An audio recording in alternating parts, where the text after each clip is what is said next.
Assalamualaikum warahmatullahi wabarakatuh. Perkenalkan kami dari kelompok 6 akan mempresentasikan hasil kerja kami. Di sini saya Muhammad Sultan Fikri dengan NIM 120501112674. Dan saya Rizky Sulangga dengan NIM 120501114169. Dan saya Elvina Afriani dengan NIM 12050123163. Di sini saya akan menjelaskan yaitu mengenai sistem informasi manajemen. Selanjutnya, nah sebelum itu kita harus tahu dulu apa itu sistem informasi manajemen.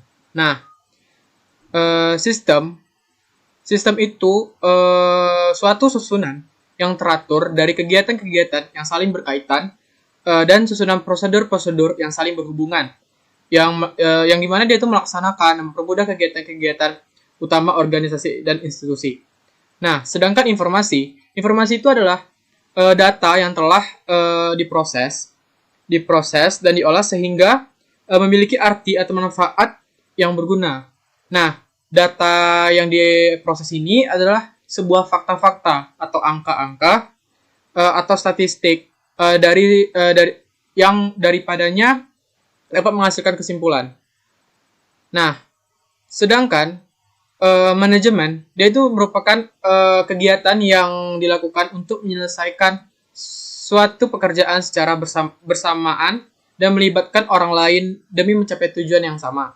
Nah, dari penyertaan di atas dan pengertian masing-masing sistem informasi dan manajemen, nah bahwa sistem informasi manajemen itu merupakan jaringan prosedur atau pengolahan data yang dikembangkan dalam suatu organisasi dan disahkan bila diperlukan untuk memberikan data kepada manajemen untuk dasar pengambilan keputusan dalam rangka mencapai tujuan. Data-data tersebut diolah oleh manajemen untuk menjadi sebuah informasi. Dan dia ini juga merupakan sistem informasi yang menghasilkan hasil keluaran output yang menggunakan masukan input yang berbagai proses yang diperlukan untuk memenuhi tujuan tertentu dalam suatu kegiatan manajemen. Nah, selanjutnya itu komponen sistem informasi manajemen. Yang pertama itu ada manusia. Nah, manusia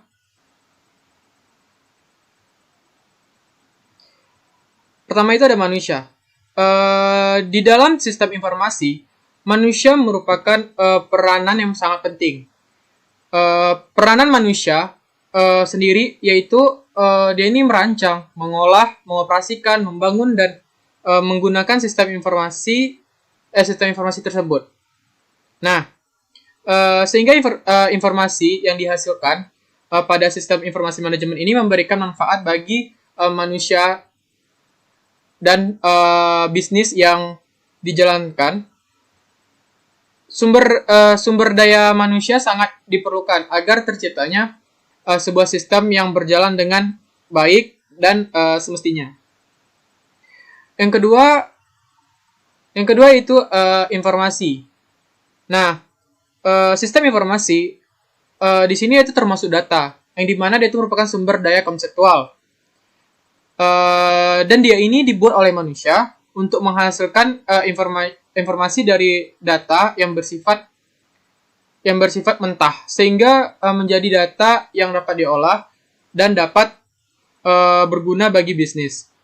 Nah, informasi yang berguna di sini yaitu informasi yang relevan, dapat dibandingkan, memiliki akurasi tinggi, tepat waktu, dan dapat dipertanggungjawabkan. Selanjutnya yaitu sistem organisasi manajemen. Nah, sistem di sini dia ini merupakan sebuah sistem besar yang dimana terbentuk dari beberapa subsistem yang berbeda tugasnya tetapi saling berhubungan dan terintegrasi. Subsistem dalam sistem informasi manajemen bertugas untuk mengumpulkan, mengolah, dan menyambungkan data sehingga menghasilkan sebuah informasi. Nah, selanjutnya yaitu pengambilan keputusan. Pengambilan keputusan ini dapat diambil apabila bisnis tersebut memiliki information yang relevan dan dapat dipertanggungjawabkan. Nah, pembisnis maupun pengusaha tidak dapat mengambil keputusan dengan baik apabila tidak adanya sistem informasi manajemen sebagai wadah untuk mengolah informasi tersebut. Nah, dapat dikatakan bahwa dasarnya pertimbangan untuk mengambil sebuah keputusan adalah menggunakan sistem informasi manajemen. Selain itu, informasi juga harus bersifat relevan dan mengandung fakta serta tidak ada unsur rekayasa. Nah, selanjutnya, fungsi sistem informasi manajemen. Yang pertama, di sini Denny meningkatkan produktivitas serta penghematan dalam hal biaya di dalam organisasi. Nah, yang kedua, mempermudah pihak manajemen dapat melakukan pengawasan, perencanaan, pengarahan, serta pendelegasian kinerja pada sebuah departemen yang berkoordinasi. Nah, jadi berperan penting dalam proses pengambilan keputusan. Mau itu di dalam suatu bisnis, dalam usaha, atau maupun dalam yang lain. Karena dalam bisnis, membuat keputusan itu dibuat berdasarkan informasi yang relevan. Dan informasi yang relevan hanya dapat diambil dari sistem informasi manajemen. Nah, dia dapat juga membantu dan membangun hubungan yang sehat antara setiap orang dan departemen melalui pertukaran informasi yang tepat. Selanjutnya, untuk meningkatkan efektivitas dan efisiensi dalam pengolahan data dengan sajian data secara akurat dan real time. Nah, selanjutnya sebagai sarana untuk meningkatkan sumber daya manusia dengan kesetiaan unit kerja yang sistematis dan terorganisasi berbasis teknologi. Selanjutnya yaitu membantu dalam membandingkan kinerja bisnis. Sistem ini menyimpan semua histori dan informasi dalam basis data. Itu sebabnya sistem ini sangat berguna untuk membandingkan kinerja organisasi bisnis atau usaha yang sedang dikembangkan. Nah,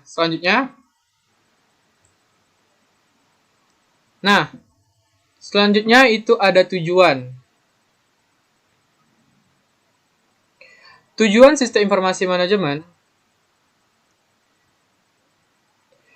yang pertama yaitu mempermudah pekerjaan dalam pengolahan manajemen dalam suatu proses atau bisnis. Yang selanjutnya, dia itu menyediakan informasi dalam perhitungan produk, harga pokok, jasa, dan tujuan-tujuan lain yang menjadi target manajemen mereka.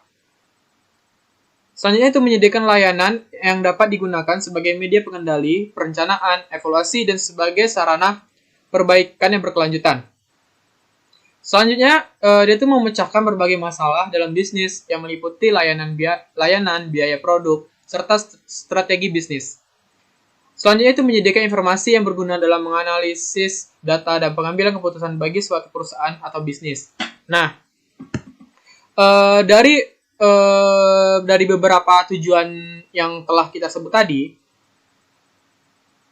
dapat disimpulkan bahwa seseorang manajer atau pemilik bisnis atau juga pimpinan sebuah perusahaan sangat membutuhkan sebuah media dan perlu mempunyai akses menuju informasi akuntansi manajemen dan juga mengetahui bagaimana cara yang tepat untuk bisa menggunakannya.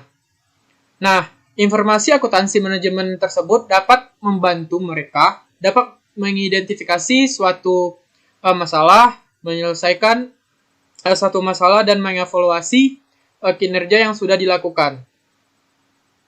Nah, sistem informasi manajemen inilah yang bisa membantu mereka untuk mengidentifikasi suatu masalah, menyelesaikan suatu masalah, dan mengevaluasi kinerja yang sudah dilakukan sebelumnya atau yang sedang berjalan. Nah, dengan adanya sistem informasi manajemen ini, diharapkan sebuah perusahaan atau bidang bisnis dapat mengantisipasi dan memahami peluang ekonomis dan menerapkan teknologi informasi baru. Sebuah bisnis atau perusahaan juga akan terbantu dalam menjamin kualitas dan keterampilan sumber daya manusia dan memanfaatkannya. Itulah beberapa tujuan sistem informasi manajemen. Selanjutnya yaitu ada manfaat dari sistem informasi manajemen ini. Nah, yang pertama, manajemen sebuah bisnis atau perusahaan dapat memperoleh gambaran umum dari seluruh operasi mereka. Yang kedua, manajemen perusahaan atau pemilik bisnis memiliki kemampuan untuk menampakkan umpan balik tentang kinerja mereka. Yang selanjutnya, sebuah bisnis atau perusahaan dapat memaksimalkan manfaat dari investasi mereka dengan melihat apa yang berfungsi dan apa yang tidak. Selanjutnya, pemilik bisnis atau manajer perusahaan dapat membandingkan hasil dengan kinerja yang direncanakan dengan mengidentifikasi kekuatan dan kelemahan dalam rencana dan kinerja di sebuah peluang bisnis atau sebuah perusahaan. Selanjutnya, nah kita beralih ke contoh. Nah, contoh sistem informasi manajemen. Yang pertama ada Executive Support System. Nah, sistem ini akan membantu manajer untuk bisa berinteraksi dengan lingkungan perusahaan dan bisnis dengan cara memakai bantuan dari grafik serta pendukung dari komunikasi lain. Nah, yang kedua ada Group Design Support System atau GDSS dan Computer Support Collaborative Work System atau CSCWS. Nah, GDSS ini mempunyai fungsi adalah untuk mencari solusi atas permasalahan untuk pengumpulan pengetahuan pada kelompok bukan individual. Nah, GDSS ini lebih sering ada dalam bentuk kuesioner. Nah, kuesioner, konsultasi, serta skenario. Nah, contoh GDSS ini yaitu adalah e-government. Nah, selanjutnya ada expert system atau ES dan artificial intelligence. Sistem informasi ini biasanya memakai kecerdasan buatan dalam menganalisis pemecahan masalah menggunakan pengetahuan tenaga ahli sudah diprogram ke dalamnya. Contoh dari expert system ES ini dan AL ini adalah sistem jadwal mekanik. Nah, selanjutnya itu ada Decision Support System atau DSS.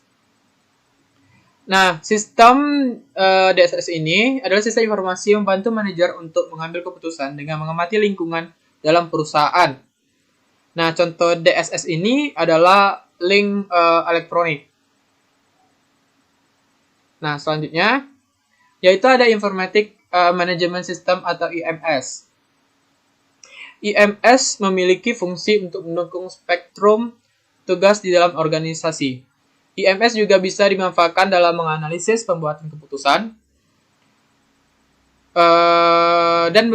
dan dia juga memiliki beberapa fungsi informasi dan program komputerisasi bisa disatukan dengan IMS. Informatic Management System. Dia ini memiliki pengertian yang berbeda dengan sistem informasi manajemen. Nah, selanjutnya yang terakhir yaitu Office Automation System atau OAS. Dia ini adalah OAS atau Office Automation System. Aplikasi ini memiliki fungsi untuk melancarkan komunikasi antara departemen di dalam perusahaan.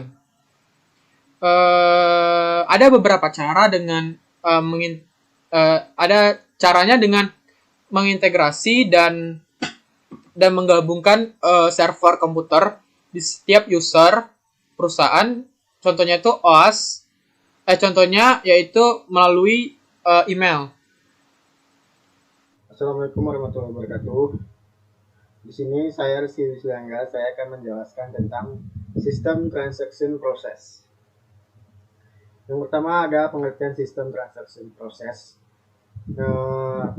yaitu sistem pengolahan transaksi atau transaction processing system, bisa disingkat TPS, adalah sistem yang menjadi pintu utama dalam pengumpulan dan pengolahan data dalam suatu organisasi yang bertugas utama adalah mengumpulkan dan mempersiapkan data untuk keperluan sistem informasi dan yang lain dalam organisasi. Misalnya untuk kebutuhan sistem informasi manajemen atau kebutuhan sistem informasi eksekutif. Yang kedua, transaction processing system juga merupakan sistem informasi yang terkomputerisasi yang membandingkan untuk memproses data-data dalam jumlah besar untuk transaksi bisnis rutin seperti daftar gaji dan inventarisasi. Transaction processing system merupakan sistem tanpa batas yang memungkinkan organisasi berinteraksi dengan lingkungan eksternal. Di sini ada sejarah sistem transaction process, yang dimana sistem pemrosesan transaksi pertama adalah sistem American Airlines atau Sabre yang mulai beroperasi pada tahun 1960, berancang untuk memproses hingga 83.000 transaksi per hari. Sistem berlari pada 2 IBM 7090 komputer. Sabre berimigrasi ke IBM sistem 360 komputer pada tahun 1972 dan menjadi produk IBM pertama sebagai program control airlines atau ACP, dan kemudian sebagai transaction processing facility atau TPF. Selain penerbangan TPF juga digunakan oleh bank-bank besar, perusahaan kartu kredit, dan jaringan hotel. Hewlett Packard System Nonstop adalah hardware dan software sistem yang dirancang untuk online transaction processing atau OLTP. Diperkenalkan pada tahun 1976, sistem yang dirancang untuk proses transaksi dan memberikan tingkat ekstrem ketersediaan dan integritas data. Nah, tadi sejarahnya. Sekarang ada perkembangan dari sistem transaction process. Transaction processing atau TPS berkembang dari sistem informasi manual untuk sistem proses data dengan bantuan mesin menjadi sistem proses data elektronik. Transaction processing system mencatat dan memproses data hasil dari transaksi bisnis seperti penjualan, pembelian, perubahan, dan persediaan inventory. Transaction processing system menghasilkan berbagai informasi produk untuk penggunaan internal maupun eksternal. TPS membuat pernyataan konsumen seperti cek gaji karyawan, kwitansi penjualan, kontrak pembelian, formulir pajak, rekening keuangan, dan memperbarui database. Selanjutnya ada karakteristik sistem transaction process. Yang pertama ada jumlah data yang diproses sangat besar. Yang kedua, sumber data hubungan internal dan keluaran terutama dimaksudkan untuk pihak internal. Yang ketiga, pemrosesan informasi dilakukan secara teratur, harian, mingguan, dan sebagainya. Kapasitas penyimpanan atau basis data sangat besar. Kecepatan pemrosesan yang diperlukan tinggi karena volumenya juga besar. Yang selanjutnya, umumnya memantau dan mengumpulkan data masa lalu, masukan dan keluaran terstruktur, mengingat data yang diproses cukup stabil dan data diformat dalam satu standar. Level perincian yang tinggi mudah terlihat terutama pada masukan tetapi seringkali juga pada keluaran. Yang selanjutnya, komputasi tidak rumit. Selanjutnya memerlukan kehandalan yang tinggi. Yang terakhir ada pemrosesan terhadap permintaan merupakan suatu keharusan. Pemakai dapat melakukan permintaan terhadap basis data. Itu tadi karakteristik dari sistem transaction process. Di sini ada tujuannya, di mana yang secara umum ada 4 tujuan. Yang pertama, mencatat setiap transaksi yang terjadi. Yang kedua, mempercepat proses yang terjadi di dalam suatu perusahaan. Yang ketiga, menyediakan informasi yang akurat dan tepat waktu. Yang selanjutnya, meningkatkan kinerja dan layanan perusahaan. Di sini ada 2 contoh dari sistem transaction process. Yang pertama ada tujuannya yang pertama adalah membuat pernyataan konsumen, cek gaji karyawan, kwitansi penjualan, order pembelian, formulir pajak dan rekening keuangan.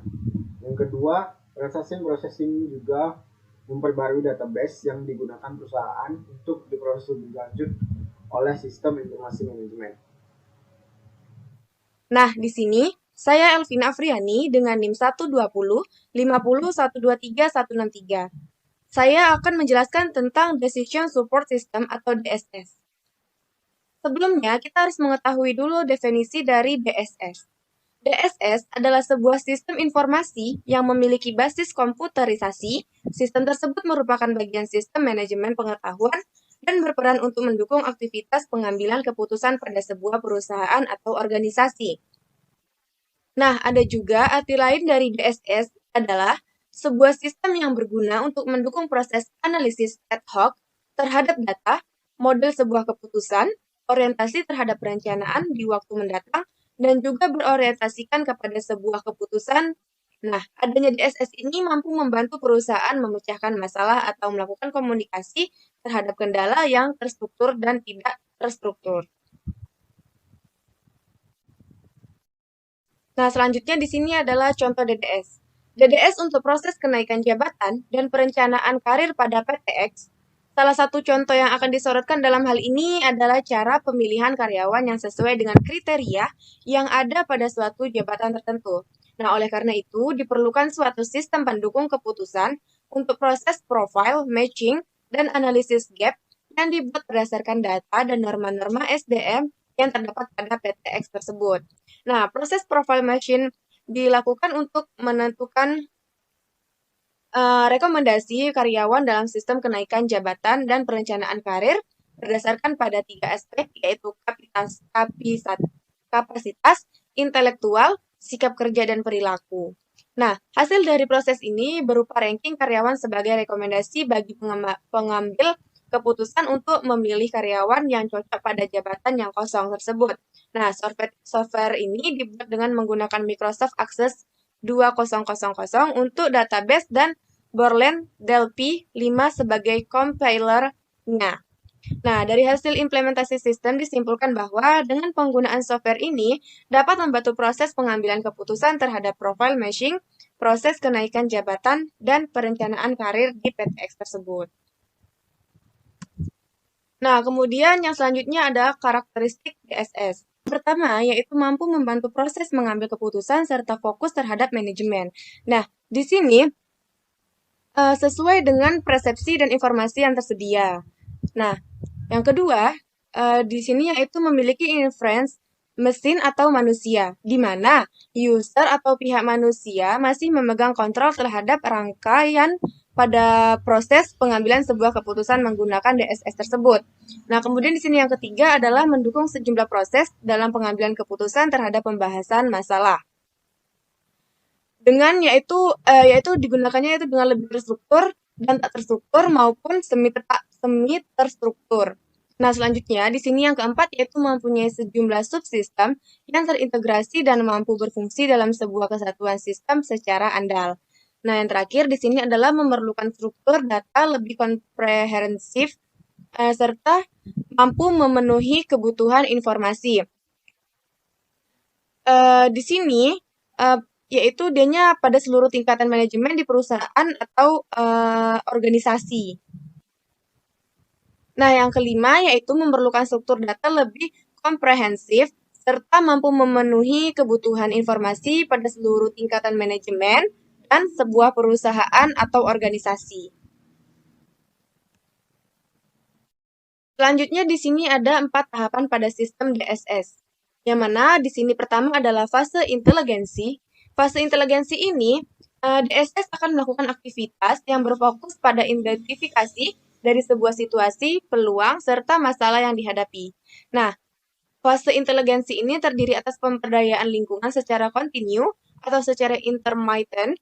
Aktivitasnya adalah melakukan identifikasi masalah maupun peluang, mengklasifikasi masalah, serta menentukan kepemilikan dari sebuah masalah atau situasi. Nah, di sini ada fase yang kedua yaitu fase desain. Di dalam fase desain ini adalah melakukan proses penemuan serta pengembangan dan analisis tindakan yang dinilai perlu untuk dilakukan. Nah, terdapat pemahaman juga di fase desain ini, yaitu terkait masalah serta menguji solusi atau keputusan yang memang diyakini, menjanjikan, dan mampu mengatasi masalah. Nah, contoh pada fase desain ini adalah sebuah aktivitas yang dilakukan memilih sebuah prinsip pilihan, menciptakan atau mengembangkan pilihan, serta menghitung semua hasil akhir dari keputusan yang bisa diambil. Nah, di sini tahapan pada sistem DSS yang ketiga yaitu adalah fase pilihan, di mana pada fase pilihan ini adalah melakukan kegiatan terkait pengambilan keputusan dengan lebih kritis.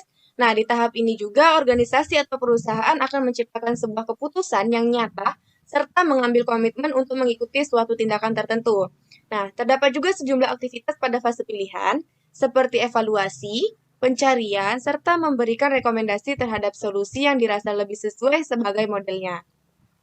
Kemudian batasan yang ada pada fase pilihan serta fase desain seringkali tidak terlihat. Nah, penyebabnya itu adalah kegiatan tertentu mampu dilakukan bersamaan pada kedua fase tersebut, serta pengambilan keputusannya sering beralih kembali pada desain ketika sudah berada pada fase pilihan.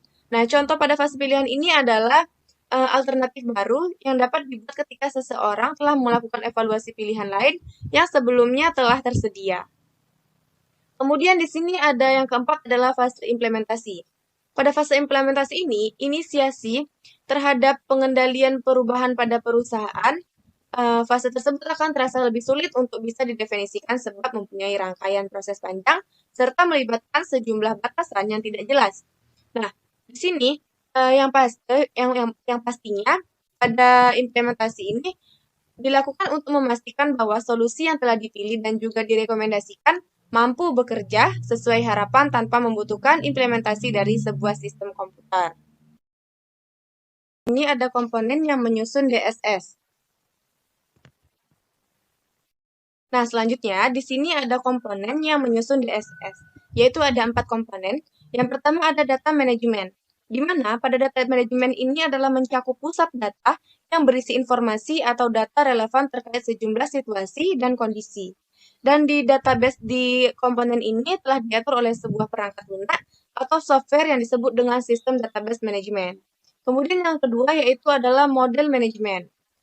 Melibatkan pada model manajemen ini dia melibatkan model keuangan, manajemen statistikal, model kualitatif lainnya. Karena membuat DSS dapat memberikan kemampuan analisis terhadap sistem maupun kebutuhan manajemen di sebuah perangkat lunak. Kemudian yang ketiga ada communication. Pada komponen dalam communication ini, pengguna DSS dapat melakukan komunikasi serta memberikan perintah terhadap sistem komputer. Nah, yang terakhir di sini ada knowledge management. Nah, pada knowledge management ini, manajemen pengetahuan adalah komponen dengan sifat lebih opsional. Alasannya, karena fungsi subsistem ini ialah mendukung komponen lain serta mempunyai tugas untuk menjadi komponen yang dapat berdiri sendiri. Kemudian di sini selanjutnya adalah tujuan menggunakan DSS pada pengambilan keputusan. Di sini yang pertama adalah tujuannya untuk memudahkan pihak manajer atau petinggi perusahaan pada proses pengambilan keputusan dari masalah yang bersifat semi terstruktur. Kemudian yang kedua yaitu untuk mengoptimalkan efektivitas dari sebuah keputusan.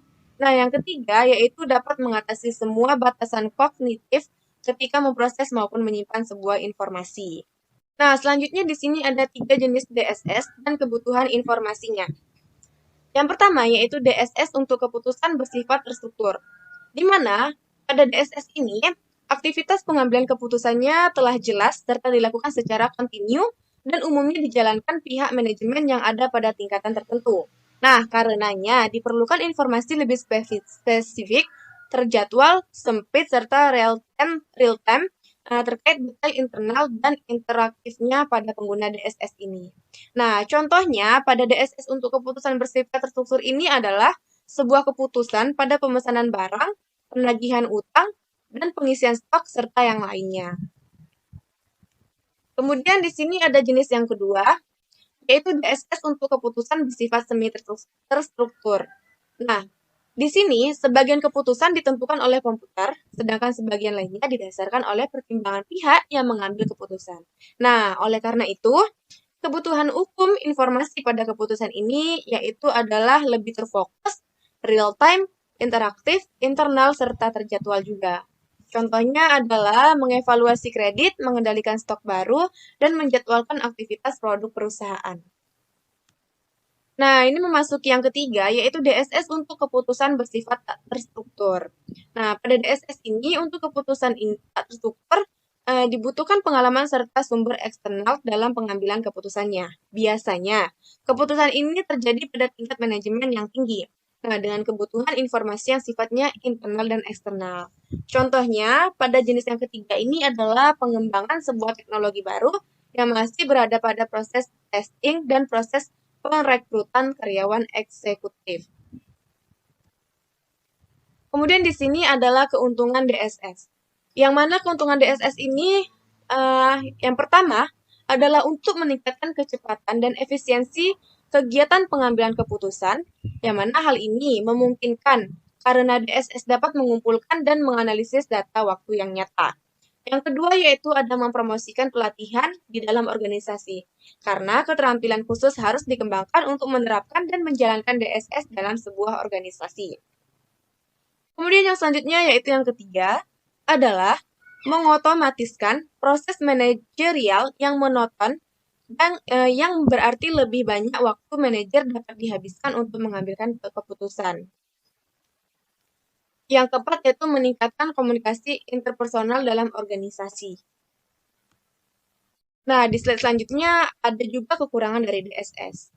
Nah, yang pertama adalah, dia ini biaya untuk mengembangkan dan mengimplementasikan DSS-nya adalah investasi modal yang sangat besar, yang membuatnya kurang dapat diakses oleh organisasi yang lebih kecil. Kemudian di sini yang kedua adalah sebuah perusahaan dapat mengembangkan ketergantungan pada DSS karena terintegrasi ke dalam proses pengambilan keputusan sehari-hari untuk meningkatkan efisiensi dan kecepatan. Namun, manajernya cenderung terlalu mengandalkan sistem yang menghilangkan aspek subjektivitas pengambilan keputusan. Kemudian kekurangan yang selanjutnya atau yang ketiga yaitu DSS dapat menyebabkan kelebihan informasi karena sistem informasi cenderung mempertimbangkan semua aspek dari suatu masalah. Nah, ini menciptakan dilema bagi pengguna akhir karena mereka dibiarkan dengan banyak pilihan. Terakhir, atau yang keempat, kekurangan dari DSS yaitu dapat menyebabkan ketakutan dan reaksi balik dari karyawan tingkat bawah. Banyak dari mereka tidak nyaman dengan teknologi baru dan takut kehilangan pekerjaan karena adanya teknologi tersebut. Nah, sekian hasil presentasi.